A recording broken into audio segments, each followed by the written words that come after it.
Babonane bisika bozali. Pasteur Mike Kalambai. Questions à moko. Mokolo kenege pa kofi. Est-ce que tika cravate nous na voiture te? Questions à moko. Est-ce que tika cravate na yo? Cravate na yo. Otika mona voiture te. Questions à kayangwana. Senga bolimbisi. Senga bolimbisi na famille un serviteur de Dieu. Dakomuda. Senga bolimbisi. Soko sengi bolimbisi te. Ngai biloko si batindi. Biloko ezao. Nakoyo que ça bino quelques audio. Mais par respect, pasta, sala audio, sala vidéo, senga famille Dakomuda bolimbisi. Ciao. Bande okande wauti komona batindeli bishop biloko ya Kalambai soka sengi pardon te baza prêt ya ko balancer ba image vraiment toyoka noko pero Zambe na moya olatike mo vandina bo santu ozinga mina bajelo bakoye mela kayo tongo pe Zambe na moya olatike mo vandina bo santu ozinga mina bajelo bakoye mela kayo tongo pe MDG TV, une chaîne Wint pour la cause de Christ. Mafuta Yasika, Mafuta Yasika, Mafuta Yasika.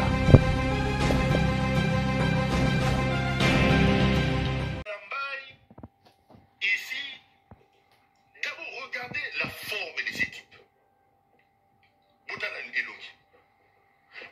orgueilleux à un niveau terrible. butanda fotambola butala wana kata église Regardez comment il tato so za mulai eh c'est un faux pasteur. Sur le plan de la forme, comment il advient-il à Mike Kalambai de venir faire un procès à un mort? vraiment Comment Mike Kalambai peut-il se permettre de venir faire un procès à un mort? Nous sommes au Bantou. Nous sommes intelligents. J'ai toujours dit, en droit, le décès est une cause majeure de l'extinction de l'action publique. Donc lorsqu'il y a l'action publique, le ministère public, le procureur, ce qu'on appelle le procureur, le magistrat, ouvre l'action publique contre un individu, quand vous lisez, tous les étudiants en première année de graduat vous diront, les causes de l'extinction de l'action publique. 1. Le décès.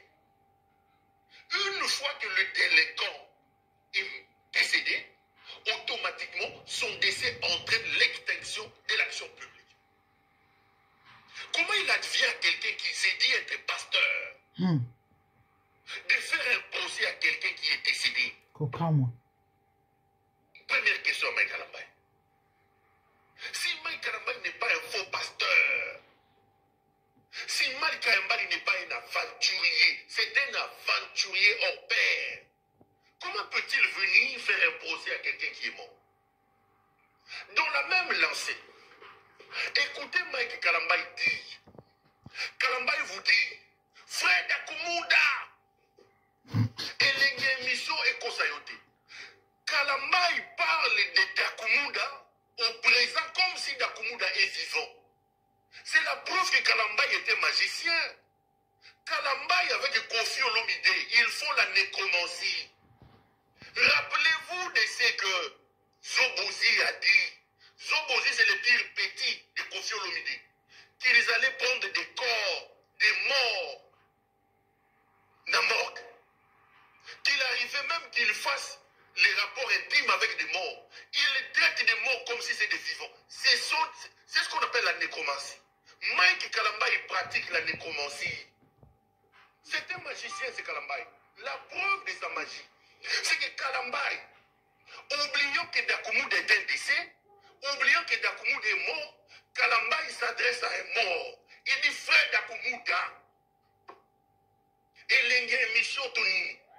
Mais regardez, je ne sais pas si je dois vous repasser la vidéo. Kalamba, il pose des questions à un mort. C'est un magicien. Il pratique la nécromancie avec Kofi Olomide. En voulant se défendre, Kalamba il vient s'enterrer. En voulant se défendre, Kalamba il met sur la place publique. Attendez, Kalamba il met sur la place publique des preuves que c'est un magicien. Je ne sais pas si vous l'avez suivi. Suivez Mike Kalamba. Mike Kalamba il dit Gakumoda. Et c'est là qu'il a bouté tout le monde. Mais comment la Bible dit il n'y a plus de relations entre les vivants et les morts. Les pasteurs, les enfants de Dieu ne parlent pas aux morts. Non. Comment il advient que celui qui se présente comme pasteur chrétien, non seulement qu'il prend un mort, il l'amène dans un procès, mais il s'adresse à ces morts-là. Regardez bien. À un moment donné, il fouille, il dit, oh, malheureusement, il est mort. Mais dans le fond, il lui pose des questions. Il pose des questions à Dakumuda. C'est dans ses pratiques avec Kofi Olomide. Kalamba est un magicien. Bandeko to posé nano, hein. To posé nano, vana balancer ba élément mususu. Nzamba kouta likolo te akita na se. Po ayoloba na yo mwana na ngai soki Chantal, mwana na ngai soki Rose, po mingi ezaka basi e bat balanda bato. Mwana na ngai Thomas et autres. Tala Mike Azandoki, non. Dieu parle cependant tantôt d'une manière de la Bible, tantôt d'une autre. Moi, j'allais profiter. Juste pour ko pesa bino ba indice, to pe ko confirmer. Et effectivement, Kofi Olomide est pour quelque chose. Na vie à Mike Kalambai. Et Dio wana eza azarte. Bato balandanga depuis bayebi na pesa témoignage oyo ba mikole uto leka awa. Mais na rolobango lisu pona bato ta mususu ba s'abonner à peine na chaîne na biso. Ezaki plus ou moins 13 ans passés. Je me rappelle na zemi ya mwana nga mibale parce que ana 12 ans na mars azoko kisa 13 ans. Nalanda témoignage ya ancien magicien mo na kombo ya Jean-Paul Kalumba. So betika na YouTube Jean-Paul Kalumba témoignage bomona yango. Tant on a beta les solo oh, je crois ezaka na TikTok bato bele ba confirmaka na ba commentaire que effectivement ba yebi témoignage wana est parti wana pe ba yoka yango. Tata wana akoma pasteur évangéliste akoma mosala nzambe. Tant ya zalaka na monde wana a evraka plus na domaine la musique. Alors azo maîtriser mambo musique, il y a ba musicien congolais, musicien dit profane. Nandenga rosarana te bomoni babilo ezala ke mutalo ba mino avec des précisions. Na ba signification ya banzembo, na ba le pourquoi ya banzembo. Bomoni nzembo de baba de fa au pardon emba papa boni okiminda ko. Nzembo wana nzokande parce que des fois azalaka master ya de baba. Tant de fois baba bongoli motema. De baba bomoni kana ba monde wana bazala na babasi ba sirène tout ça.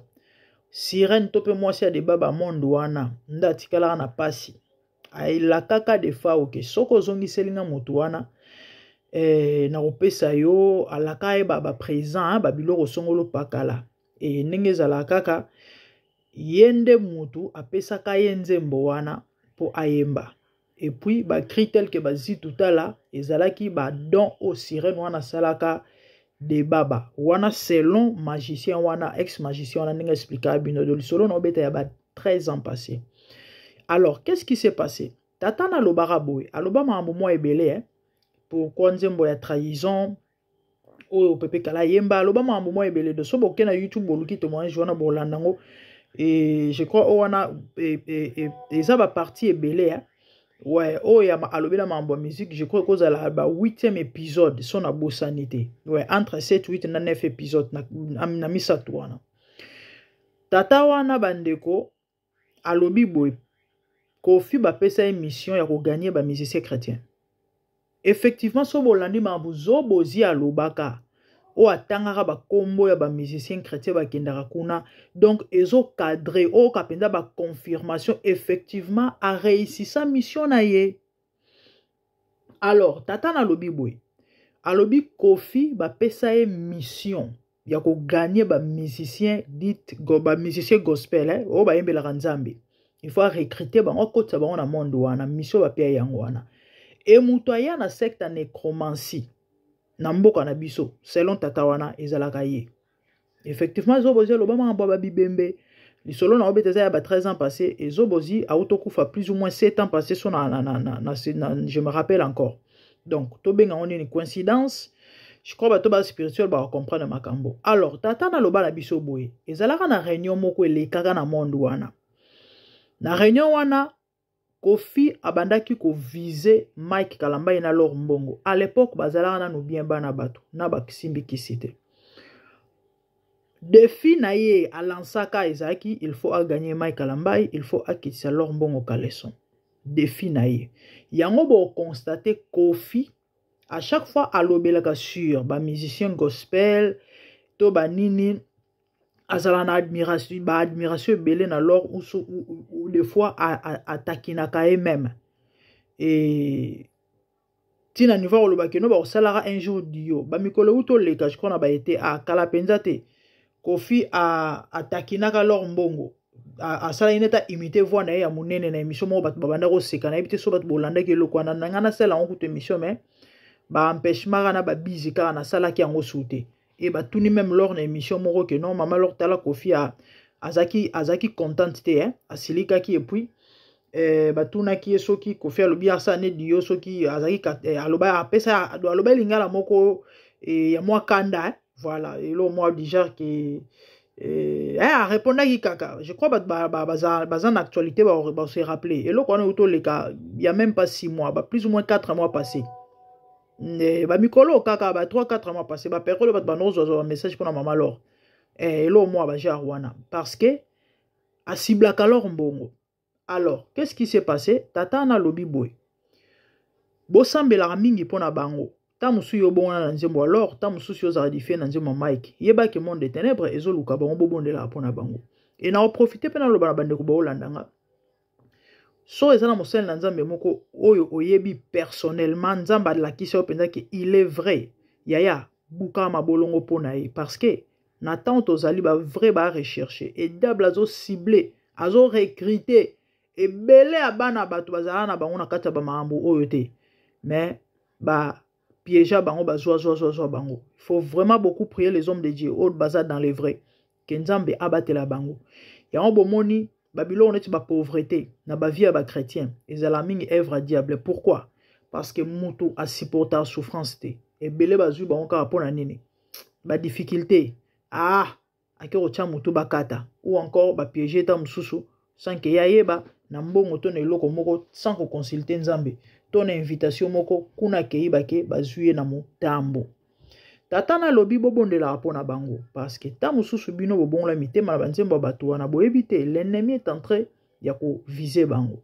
Bandeko imaginez 13 ans passés ba soupçon moko te bano tambolo pasteur Songolo moyembi Songolo asimba ki c'est rien ba période wana pe réseaux sociaux za ndenge za lelote ba YouTube ba émission za ki ba moko en plus émission na la nango ya radio eza ya vidéo te ya radio et sali ke bandeko na ba butu na prier pour na Laure Mbongo na prier pour na Mike Kalambai na lali na ngabandeko na yoka voix mungongo lokito audible mungongo audible je dormais na yoki voix mutuna mutu ana ndenge nzamba solo la kanaye parmi ba piste au personnellement nzamba pesa nga message les paroles de Dieu ba signe na nzela ya batu et il y a aussi la voix audible, tout comme Rosa na pongi, tout comme Rosa la boue. Oui, parce que audible veut dire ce qui est perceptible par l'oreille. Donc le fait d'entendre dans l'oreille, ça s'appelle audible.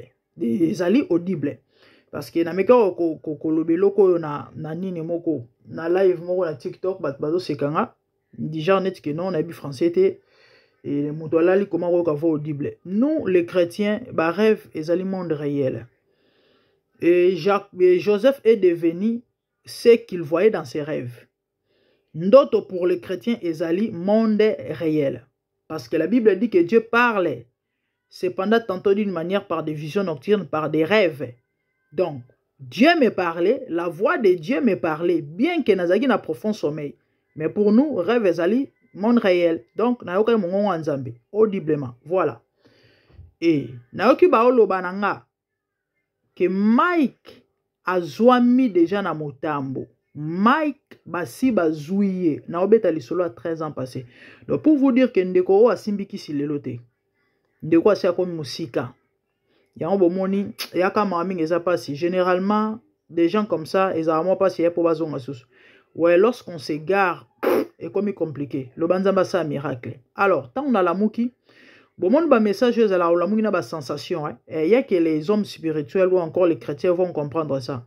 Bato yo ba ndima na ba mambo molimo te mambo bandoto te ba koseka ndenge bato se mokai na ngai na TikTok bato ba se moke ba tumsu ba lobi na ngai za schizophrénie ba msu ba lobi de schizophrénie eza neti kiliboma ba illusion ba benga ngoni ba biloko ya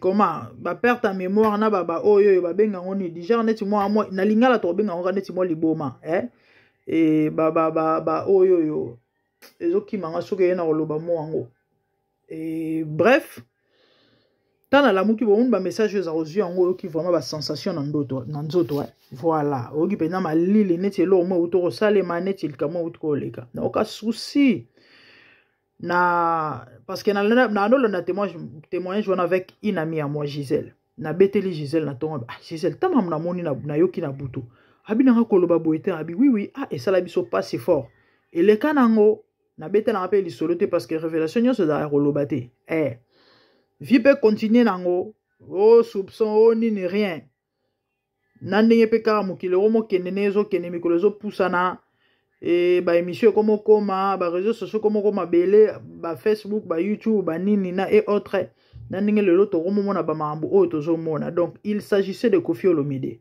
et aujourd'hui nous parlons de Koffi Olomide. Botala ba vidéo belé à Mike Kalamba na Koffi Olomide na meka olaxemino quelques vidéos awa. Donc c'est son petit à lui.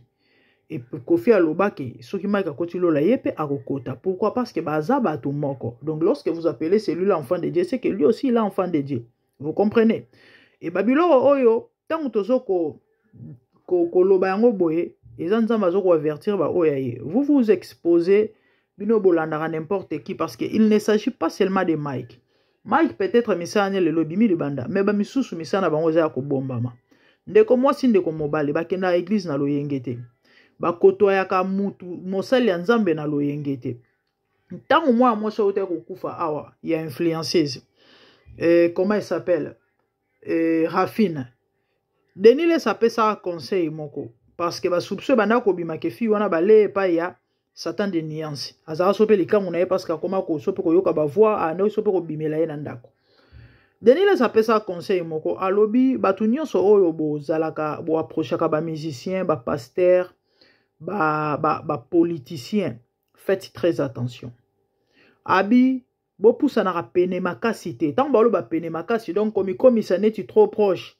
Abi monde wana baliara mutu nyonso. Kuna ezalaka te au pire petit na au contraire kutu ba pire nde ba onde ba le karambeka. Il faut aussi faire très attention avec ces gens-là. Alobaka yango parce que aujourd'hui même des pasteurs bazaka te na ba monde oyo, même des musiciens ezala profane ezala yanzambe soi-disant et belle bano ba obima bima mikolo ana ko bima na ko beba pona nini bana ana kaba mama oluka ba sponsor oyo kaba mama oluka mutu moko bimisa ye na miso ba tuta musoza na makokite et autres en déplace bazo zola bango la belle oyo yaki yawa ba ya na mission ya ko recruter to pe ko gagner ba adorateur ya ko yiba bana batu ba étoile ya bana ya batu.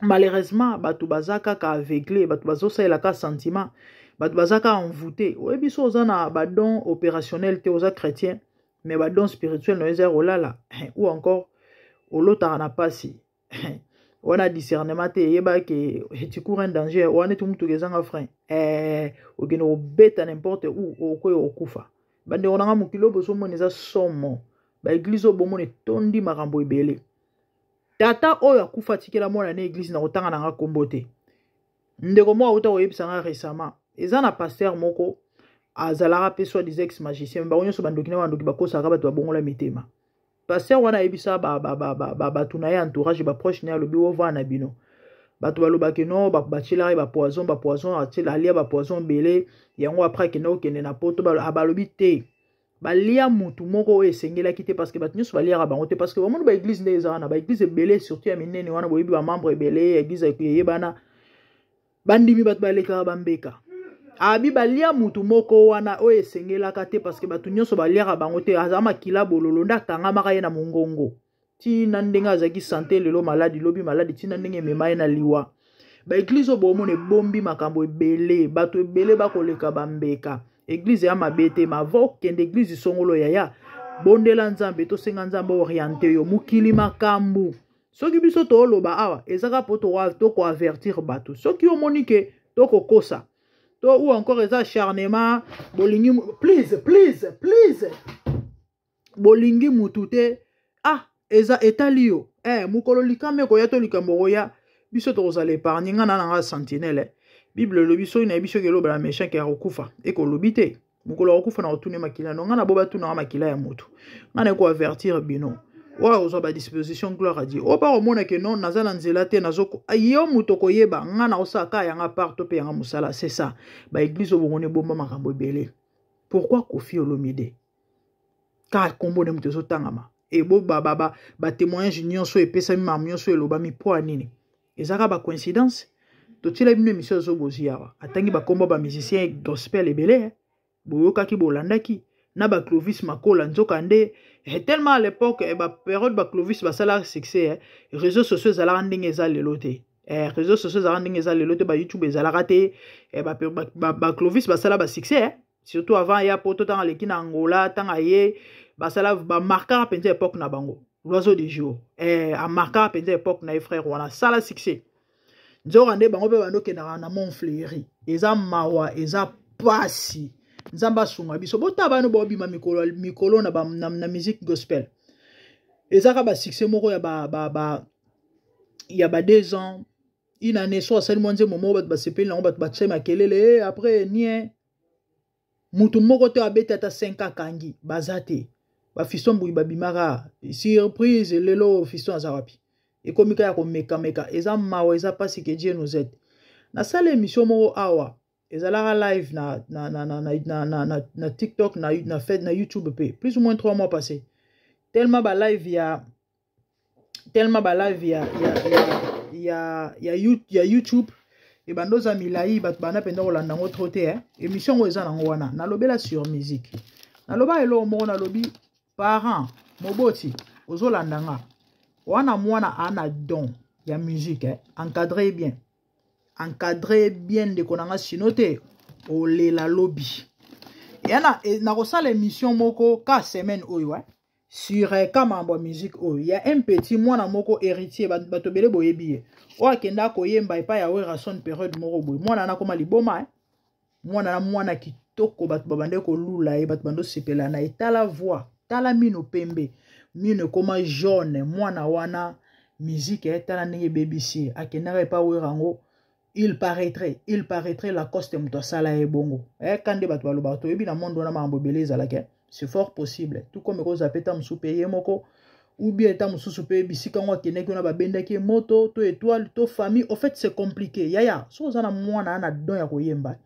yeba o canaliser les carbona sinote o lela lobby bomoni bano ba oyembela nzambe lelo tellement connaissance a bonzambe ezate bango ba obima non comme ba yembi nzambe to ba adorateur to ba chantre de l'éternel bango ba obima lokola ba star lokola bonzambe ezate profondeur ezate et du coup a bunga facilement pourquoi parce que le diable faisait la musique tant azalaka nanu ange Lucifer kuna na lola il mettait les sauts à la perfection donc ayebi ndule ya kosakana te ayebi koyemba ayebi instrument au télématé Satan Lucifer ah oui c'est dans la Bible tant na osala émission na pesa bino ba précision na nyonso to lobelango en long et en large et mutu tout o asangajaka na kokumisa nzambe surtout yeba okomi ennemi numéro 1 aulukayo ba omon ba deningo ndeta ba osela banzambe wana à l'époque église à réveil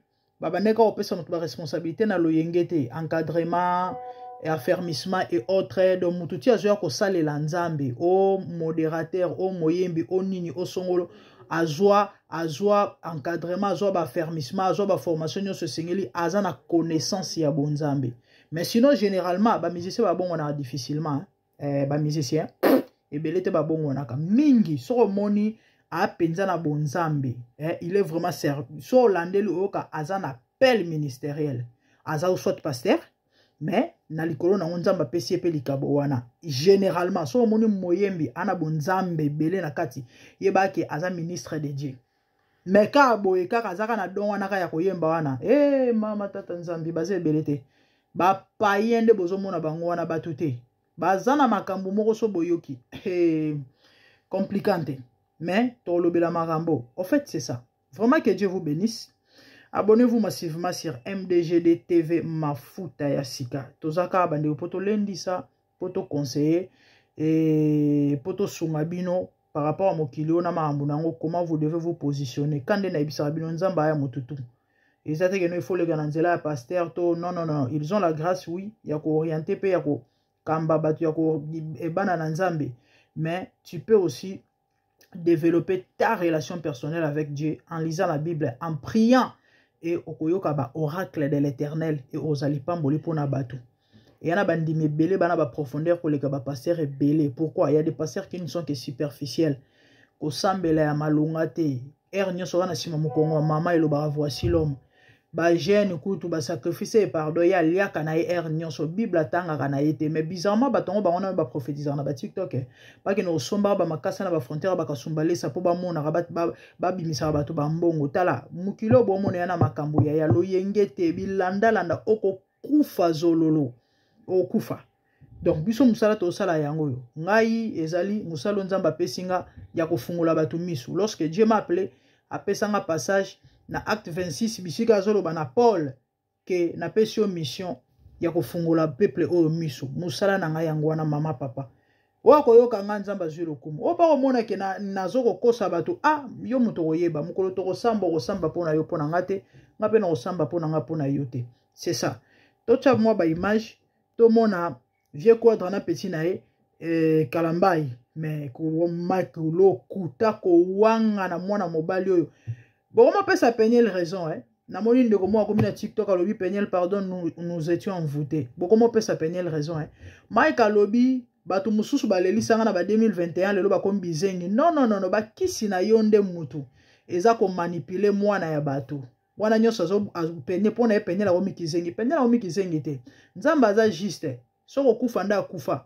Mais nzamba batela bande ko récemment tango ute ko yinda na ba été avant Mike beta concert o betara poto na France avant que bomisa bato na stade. Vous vous rappelez peña la tomboka bande ko bomisa ba secret misusu certainement bozo yeba. Boyebi maoni peña la loba ke Mike Kalamba apesara passe pas Kofi alala azara na zemi wana zena zemi mwana ya mibale. Siko nyonso wana ka coïncidence. Pourquoi ka kombo Kofi ezozonga dakumuda Kofi zobozi Kofi na Mike Kalamba dakumuda Kofi Mike Kalamba peñel Kofi Mike Kalamba témoignage na pesi bino e bandeli ya makambu oyo Kofi déjà azoka mission ko luka ko zoye ko kote na monde molili donc pona bino ba makambu wana nyonso wana eza nango eloko te eza ka masolo mo bat bazobeta na bango mais c'est ça des signes ba signes ya ngwana na ba confirmation c'est ce qu'on appelle de confirmation et de preuve. Donc, moi, je ne suis pas là pour convaincre une personne, mais Nzamba sola na mitema na bino. Et pourquoi il n'a appelé ça Kofi ala la peñel? Kasi ba sacrifice ya ngwana ti. Pour matamaka, si so elo kwane salema na ndimite peñel lo ngaza na vie. Na mwana pas na libuma nga bota mate. Heureusement Nzamba za munene. Nzamba bate la peñel papa mbolai. Que Dieu nous aide. Je n'ai jamais rencontré Dakumuda de toute ma vie. Non, Dakumuda de je n'ai jamais parlé. Kofi a yako surprendre na répétition, hein. Viens na petit na yoka baza ko yamba na je crois ba image ba to bele bo mona ngo 2 ans passés. Tu dis ça. Peut-être pour une émission. Mais dans ton cœur, dans mon témano, Tala ndenge bazo yamba na lobi ata ba kongolo ni mwasi na mobali. Siko parla langue ko sa ninyawa. Mike apenza tenten. Mutokokota na nzela lipamboli na yo.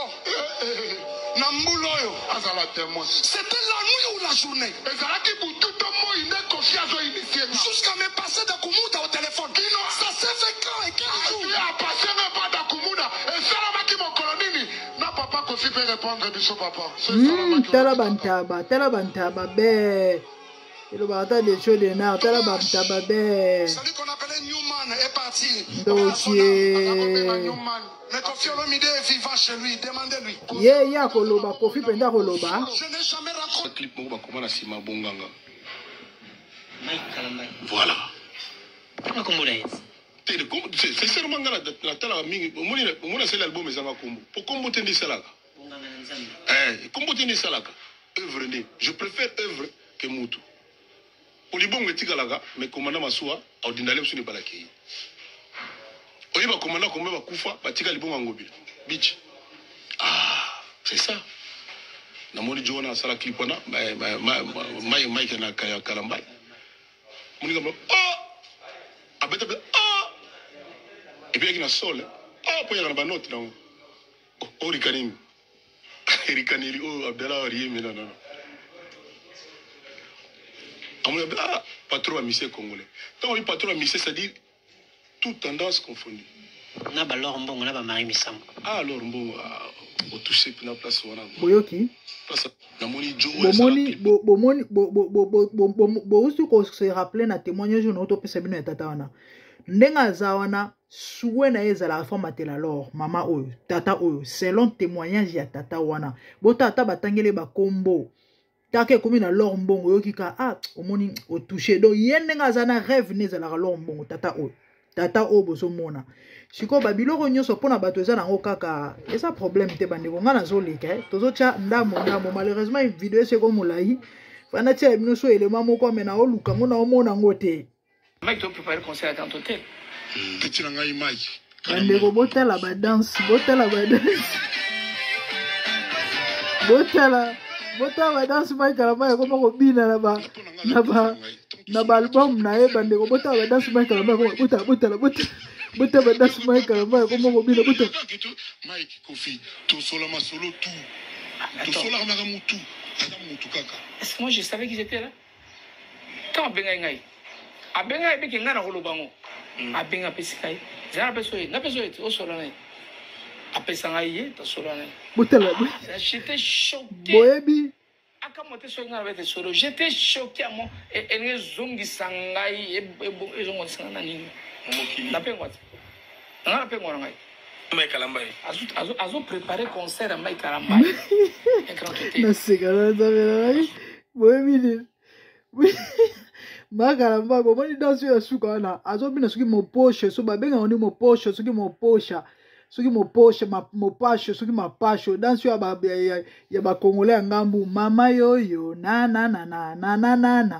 bandeko nani Mike auta ko bina ngo mikolo yo ana nzembo ne moko ite ko bima ba ebisi me oyo eza suki ma pasho suki mo pa alobi ono ye danse wana nzambe le mutapesa arevela yo donc je comprends que nzambe na ye nzambe na bango ya monde na bakuna la famille so tolobi to chaba élément nyonso olala ouais sinon je crois tolobi quand même essentiel et ben émission ça les ebele mais bon toi na mam super au salaire que Dieu vous bénisse et de bonnes choses vraiment nzambe lo sambo nange ezaki mutu nyonso aolanda ba émission nanga nzamba fungole misu molimo mosantu asola na ye na kombo na Yesu à comprendre oui voiler kouya parce que bato bele ba voiler yango moyen bandima to pe ba comprendre exactement pendant que je parle j'ai même la chair de poule mais je sais que Dieu est en train d'interpeller. Et la Bible dit que mes brebis connaissent ma voix. Mes brebis me connaissent. Pe ba ebi mungongo na ngai. Ba oya nzambe ba oyoka mungongo. Pe ba olanda maître na bango. Mais ba oba na bango ya nzambe te parce que ba tinyo sote ba robike malheureusement ba obunga na bango kaka. Menga na ebike bato balanda nga ba na semence nzambe pour muto na semence nzambe ta ko supporter olanda nga été. Pour retrouver ma mna le baiser intéressant. Merci, abonnez-vous massivement et partagez, que Dieu vous bénisse. À la prochaine.